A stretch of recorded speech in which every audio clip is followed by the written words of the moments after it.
Hey everybody, popping in real quick with some extra special content. While the show is on break for the month of December, we will be back with new episodes in January. Stay tuned for that. But during December, I'll be posting some content from some recent conference panels that I moderated, as well as this episode, which is cross-posting the other new podcast that I am hosting, new to me, but it's been around for a little while, ResEdChat. So this is the episode where we kind of contextualize the change, give a little bit of history for ResEdChat. With the former host, Paul Gordon Brown. So please do enjoy this episode. Go check out the ResEdChat podcast and RoomPact, who makes it. So really grateful for this opportunity and pleased to be able to share this episode with all you here. So enjoy again and stay tuned for more special extra episodes this month and for season 7 of the Hired Geek podcast coming in January. We are here with a little bit of a reboot episode of the ResEdChat podcast. Super excited to be jumping in the mix here with you, Paul. So, this may be sometimes, the first time a person is joining in to listen. So, we're going to go a little bit over the history and what folks can expect as we do this kind of reboot, as I'll call it. But so I know folks are probably familiar with you, but maybe not as familiar with how this show came to be. So if you want to kind of just give a quick background on how this podcast launched, and we'll get into some other stuff looking more towards the future. Yeah, absolutely. So thanks for hosting me. This is a little weird. Usually I'm the one that's doing the hosting here. But it was, the idea behind the ResEdChat podcast was that first and foremost, RoomPact as a company just feels like we feel like we have a responsibility to give back to the profession. And the way we've been doing that primarily has been through knowledge dissemination, bringing knowledge forward, people doing cool things, sharing that through our blog, through all of our different channels. And so, like many folks, kind of during the COVID-19 pandemic and the height of that, people picking up new hobbies. I don't know. Did you pick up any new hobbies over? Were you did you make bread or anything like that? No, yeah, I feel like I've observed everything that because the thing for me that I feel like I haven't like processed a whole lot in terms of like putting out content about it, but like I had my daughter in April of 2020, so that was sort of like my hobby was like childcare stuff. Is just like like reading a bunch about that, like, oh, does this work? And then like she started eating food and like what can we feed her and stuff like that. So that was like a huge part of my experience. And then obviously like everybody else, just like watching a bunch of movies and TV and that sort of thing. But yeah, unfortunately, no bread making for me. But yeah. No bread making. Okay. But awesome, great time to have a kid. I've known so many people that have had kids like around that time frame that said it was the best thing ever because, when else do you get to spend such a long period of time with a new child? Like it's perfect. But anyways, we digress. So COVID-19, height of the pandemic, my work structure kind of changed a little bit because normally I will be traveling to campuses and doing trainings on the software and things like that, which of course takes time. But we switched many of those over to virtual and kind of our day-to-day changed a little bit. And so that gave me a little bit of extra bandwidth. And so, I've been blogging for a long time and doing that. But I'd never touched podcasting. And so I was like, well, this will be my sourdough starter or whatever. Let's give this a shot. Let's see how it goes. And so the idea was born kind of out of that, but also just RoomPact's desire to give back to the profession. And so looking at kind of the landscape of different podcasts that are out there, there's certainly ones that are broader student affairs, podcasts, Student Affairs Now, higher ed related ones, some more niche ones related to maybe like social media or certain aspects of it. But there really wasn't a podcast out there for residence life residential education professionals. And so this was intended to kind of fill that gap. If I think back many years ago, I'd say almost 10 to 15 at this point, Jamie and Ed on Duty was a podcast during the break drink days, if folks remember those. And that's the last time I remember there ever being a residence life focused podcast. So that's kind of how it was born, was just that desire to kind of give back. And I think the unique niche it kind of was trying to carve out is what are things that are helpful to res life and res ed professionals, which may or may not be related to RoomPact software. So it's not a Room Packs podcast where we're trying to tell you how great our software platform is, although sometimes it might include content like that. Main thrust of it is really to try to put out, high impact practices, learn from other res ed professionals, what are their experiences. And so that's why we kind of created this. We called it a digital variety hour of various things that might be of interest to those folks. And that's how it came to be. That's the origin story.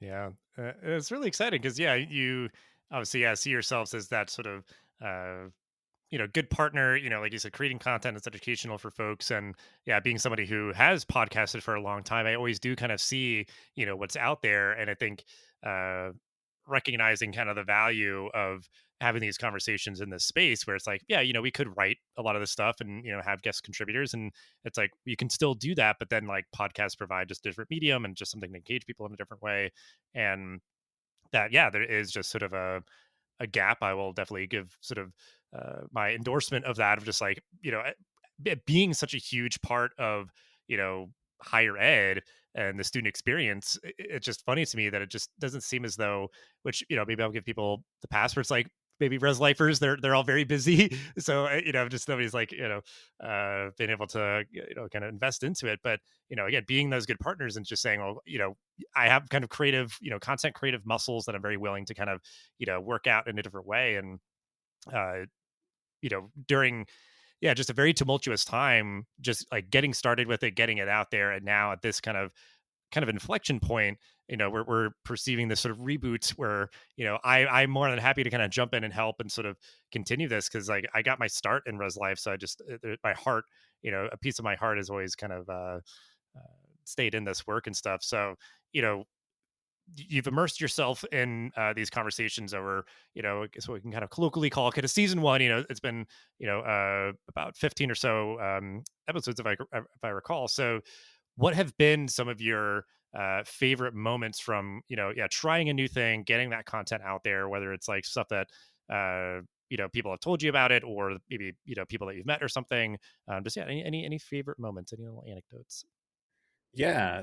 I mean, there's a I can think of it in two ways, right? Like, so there's the process oriented stuff, and then there's the content oriented stuff, the people I interacted with, the stuff I did with that. And you know, process wise, this is entirely different than a lot of other things that I've done, right? So I'm a professional speaker. Like, I'll go to campuses, I'll speak in person. So in many ways, it has some similarities to that. So I knew when I kind of walked into it, and especially if anyone out there wants to get into podcasting, I think any kind of public speaking you do really helps with this medium, right? It's not exactly the same. There's some tricks to it, but it certainly translates in the ability to, think on your feet, think ahead, think of what you want to convey, and how to convey that in kind of an organized manner. And so for me, it really kind of flexed those muscles, and also to be more conversational, because usually if I'm speaking, it's me talking to the audience or doing some kind of more limited one-on-one engagement if we're doing discussion and things like that, versus this is a whole different ball of wax. So like, I mean, one of my favorite things was really kind of the nerdy, can I figure this out, can I do this, this is something new. I think it's maybe a personality flaw in me that I like to take something new, get kind of minimally competent, like, okay, I can do that, I've done that, and then it's on to the next shiny thing, right? So I'm kind of glad that you're taking over for us here, and you were available, and we could kind of bring you on, because I think you can take it beyond what I think I ever could devote to it in terms of time. But in terms of content wise, there's been a few episodes that have been particularly special. Like, one of the most recent ones we did was on greening move out with Marshall University. And what's kind of fun, and what I realized the podcast platform allows you to do, is you see something that's interesting, and I'm like, oh, Marshall University opened up a thrift store, which was basically the items that students would leave behind every year, and then kind of allowed their students to then go back in and pick up those recycled items that would normally probably go to a landfill at the end of the year. And I looked at that and go, wow, that's a really interesting, different way of doing that. And it allowed me to then reach out to them and say, hey, can we just do a podcast episode on this? So like kind of scanning for those best practices, kind of helping amplify them for people has probably been one of my favorite things. But then also too, I've been around the field a while, so it's just a great opportunity to chat with your friends about nerdy topics and kind of put it out there. So that's I think also one of my favorite ones. Well, yeah, and I think just kind of circling back to the point I was making before too, like that idea of where somebody might say, like, well, couldn't you just like write a blog post about that move out thing? And it's like, yes, and you still can't. Like, there's always like the show notes, for a podcast episode where you can, link out to stuff or give a little bit more supplemental kind of context and stuff. But like you said, like a good podcast often feels like a good conversation between people about something relevant. It's engaging and there's sort of a warmth to it, and um you know yeah, there's just kind of something special about it. And I've absolutely had that same experience over the years of it is sort of uh, a way to sort of bridge conversations, yeah, amplify good stuff that is going on. And yeah, I mean, I've had my fair share of like, yeah, just like episodes with friends where like, you're a really interesting person and I want more people to know about you, or, you know, so yeah, I mean, it is such a kind of rich experience in that way. And I think, um, yeah, and I think too, like I remember, because I think it's such a unique experience and perspective to throw into the mix. Like you had the episode with your QY intern, and just sort of like, I think there's always kind of a hunger, sort of a craving of like, yeah, like, can we get more of like that student perspective? So it's like this sort of like, okay, let's sit down, let's have, this conversation. And it doesn't feel like, they're being interviewed or something. Cause I think that's like the trouble if it's just like, okay, like I'm sitting down with my boss to talk about something, like they're maybe gonna like, it's like, oh no, if we can, do this the right way, you've got kind of the good speaking skills and you've been like honing the conversation, where it's like, okay, I've been doing this for several episodes. I feel I'm just getting better and better. And that's been my experience as well. Cause yeah, I think that it's just an interesting point is that this is a format that is well suited for people who are public speakers, but it's gonna kind of work out that one little muscle where it's like a little bit different, where it's like, oh, this is a two-way thing. I don't want to just be sort of monologuing the whole time. So, yeah, Well, and also too, like, and I would say this is, probably a goal of the podcast that I didn't articulate, but kind of came through over time is, when I worked with both of our interns, so our past two summer interns, we did podcast episodes on, and what I found was it's also a professional development opportunity for them. So not only do we get the gift of their voice and their perspectives and things like that, but participating as a guest on a podcast was something very different from what they had done before. And so as a supervisor, I said, "Hey, let's, I want to give you some experience with this, something new and interesting, and then you'll have a piece of content that, you could share in other places as you job search or what have you." I think it's a great opportunity for the participants to kind of have that experience if they have it as well. yeah, yeah. So, like, yeah, especially for an intern, graduate student, or a student that someone is working with. Yeah, that's absolutely the case. Because yeah, I mean, that's just as someone who's done this for a long time too, like it has helped me to try to be more articulate and all that. And it's like, well, that skill set is transferable into like if you're running a meeting, you need to be a clear and concise and uh, communicator. So yeah, just that, like you said, like thinking on your feet and just being well prepared. And yeah, I mean the list goes on. So I think you kind of interwove this into your other answer, but like if you want to get into some of the nuts and bolts of like, yeah, like maybe those like procedural things that you learned from this process, if you learned from mistakes, or if it was just like a new tool or something, what were some of those kind of tangible things that you learned from this? Yeah, I guess I think it's relatively easy.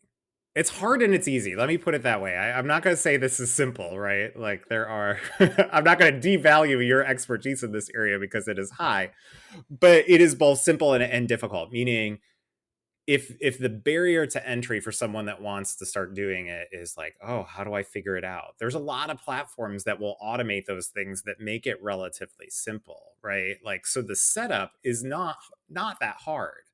um, I think the harder part is actually filling that space with the content and how to do it in a meaningful way. That's really the part that's hard that you can grow into. The other thing, I had blogged for so long. With writing, you can go back to it, you can edit it, you can change it. This is kind of a one-shot deal. So you click that button and you start recording, it goes. So it definitely has a different feel for it because you're not live, but essentially you're live and recording it. And that's just a very kind of different medium.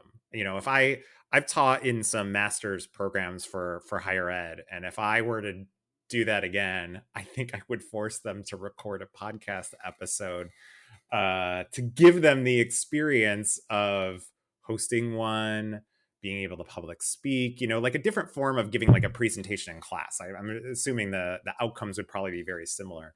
But this would be an assignment I would probably actually give my students. I think it would stretch them in new ways. No, yeah, I mean, I absolutely agree, and I think that is something that's becoming a little bit more common because it could just be that, like, you know, you just want to kind of express yourself in a different modality. So it's like, you make it open that way. If it's just like, okay, well, you can do whatever you want, or for a particular thing, yeah, you have to create an audio podcast and uh, all that, where it will be pretty clear, I think, if certain people are unprepared, or yeah, they haven't really like even done some things to kind of control for quality. So yeah, it could be a really, I would say, humbling learning experience where it's like, oh yeah, I could just throw this together, right? It's like, sure, you can, but it's going to show, that you're going to have some, kind of gaps in the seams there. But so yeah, I think it is a really good learning opportunity for people. And yeah, I think I talk with a lot of people about starting podcasts, and it is that idea where there's like, there is a learning curve. It's not the biggest one, but there's just enough, to get started. So most people can kind of overcome that. But then, yeah, there's kind of the just hills and valleys of like keeping consistent, keeping quality up, and not burning out on it too much, which I think is the case for any kind of content creation, is kind of, getting that uh, writer's block, as it were. But so yeah, I mean, I think that's a really good kind of takeaway for people, in a variety of format. It can be, yeah, in a classroom or outside of it, just thinking of, creative things like, doing something like this that can help folks, yeah, work on their presentation skills and um, all that. Yeah. Yeah, I mean it's professional development. I mean it's another form of professional development, either doing it or consuming it, right? I think one of the if COVID-19 gave us any gifts, and it gave us a lot of not gifts, but it gave us some gifts. I think it really forced a lot of the content creators, meaning including the professional associations, which I also see as a form of content creator, really kind of push them to think about different modalities for getting information out there, for engaging with viewers or members. And I think those trends had been happening for a while, but this just kind of pushed, said, oh, okay, these trends have been happening a while. You haven't jumped. And it just gave the push to like, okay, now you have to, like, there's no choice. And as we kind of, I think the pendulum swings back, it's not going to swing back all the way to the place that it was before, or at least hopefully not, because I think there's a lot of things we can take away that we don't have to go back to the way things were. We can actually make them better. Well, and yeah, and I think sometimes it's like, with any kind of digital engagement, whatever, like, people think it's gonna maybe replace something or what. It's like, well, no, it can just be where you're like sort of, kind of modulating, where it's like, well, maybe this is better suited here, or we're gonna do a lecture, but we're gonna record it so it's on the podcast too, or like that sort of experience. And it is kind of telling though, with all that, where yeah, you see people kind of, yeah, formally and permanently kind of integrating it into their strategy, any sort of kind of digital engagement stuff, podcasts included, a lot of other things. And then the folks who are like relieved when they can kind of maybe go back sort of like, to how it was before, or as close as they can get back to it. So that's something I've kind of always like perceived of, just like, oh, well, you gotta, stopped doing it when it wasn't, required or necessary. And, that's, for remote work or any of those kind of things. But, so yeah, I mean, I think that's a good segue though, is that, as we wrap up here, we are, again, quote unquote, kind of rebooting the show a little bit. I'll be hopping in and having, kind of facilitating the conversations with folks. And you'll still be kind of helping to mentor me and, guide me and all those sort of things, help make some connections. But just from your point of view, if you want to kind of share, we can both kind of chime in here, but, like, what's next for the show? What can folks expect? Yeah. One, they get treated to your awesome voice. Like, I always have been jealous of you. You have a very good radio podcaster voice. And I'm always like, I need to enhance my way of enunciating and things like that. I actually, another little bird walk here for a moment. I was a DJ on my college radio station, so I got used to talking in kind of DJ voice for a little while. But in addition to better audio, I think really for the show, it's kind of a deeper exploration of some of these kind of best practices. I think where we come in, you bring kind of your expertise in the podcasting, but also having been a residence life professional yourself, and then me really being immersed in that residence life world day to day on a regular basis, I think allows us to kind of look out there and surface content and people and highlight ideas that maybe should have more airtime. I think that's really kind of where we go from here. Is seeing those things that maybe should be elevated, aren't being elevated. How can we put it out there? And really creating a space that doesn't exist, right? Like, there is no res life, res ed focused audio content.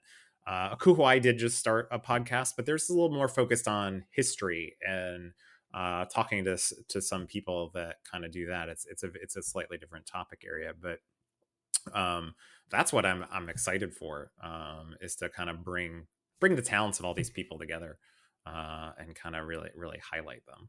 Awesome. Yeah. I mean, and that's just what keeps me doing this is just, yeah, like I do just have a genuine excitement for having the conversations and talking about the work. And, it's just important stuff. And yeah, for all of us to kind of talk shop. And I think kind of the rising tide lifting all ships and stuff. That's something that I think is a very positive hallmark of, you know, education in general, and higher education no different, where like people are just more than willing to like show and tell. Like we will go to these conferences and talk about things. Like there's a whole other podcast episode, but like there is like in certain pockets the like, oh, we're competing and like rivals and that sort of thing, but it's like I think kind of like just lost, thankfully, a little bit in the mix of people just being very generous with their time and talking about things and talking about those best practices. And, they can show the evidence of like, this is how I did it here. These are the kind of foundational principles we use to sort of inspire it. And, take this and do with it what you will.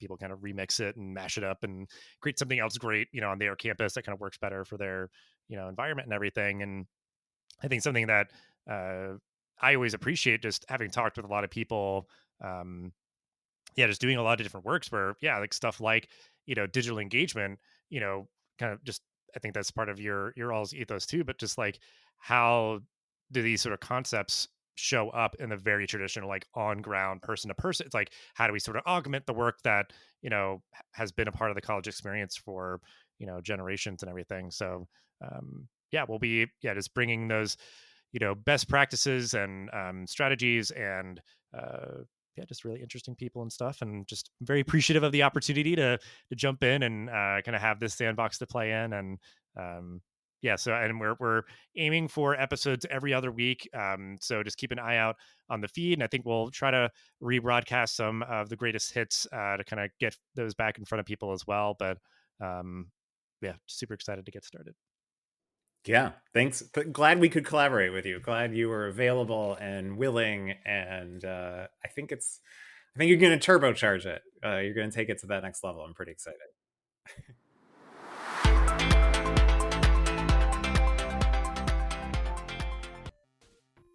Thanks for listening to this episode of the podcast.